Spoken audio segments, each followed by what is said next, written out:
నేను పోరు తట్టుకోలేక పంచాయతీ ముగించిన ఇప్పటికే మళ్ళా రామాయణ వచ్చేయాలి అనుకుంటాను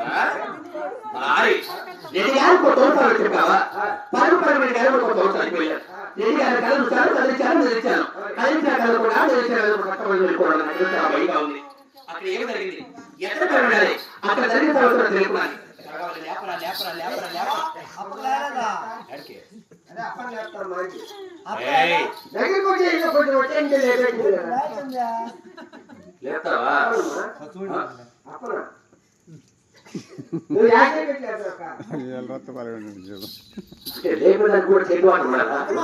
అంటే నీ పంచాయతీ లేదు